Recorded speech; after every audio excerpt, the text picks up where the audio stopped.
سلام، وخت مو په خیر. د سنو فارما په اړه به مو ډېر څه اورېدلي. بشپړ معلوماتو دپاره ویډیو مکمل وګورئ. سنو فارما چې څو ورځې وړاندې په کندهار ولایت کې په فعالیت پیل وکړ.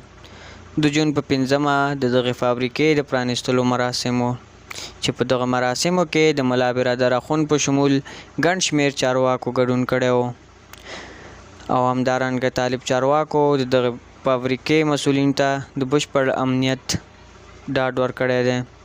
دغه فابریکه چې د 1 پانګوالو لخوا د 50 میلیون امریکایي ډالرو په لګښت جوړه شوې ده.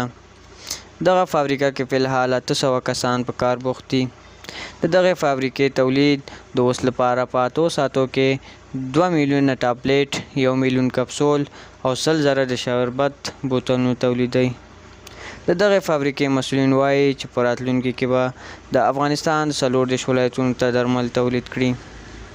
د یادونې وړ ده چې دغه فابریکه په نړیوالو سټنډرډونو سره جوړه شوې ده چې د ISO او د GMP سرټیفیکیټ په درلودلو سره به باکیفیته درمل جوړوي.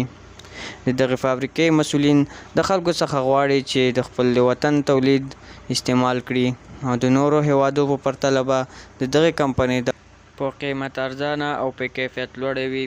دوستانو، که معلومات مو چیرې خوښ شوي وي، زموږ چینل در سره سبسکرایب او په فیسبوک صفحه در سره فالو کړئ. مننه.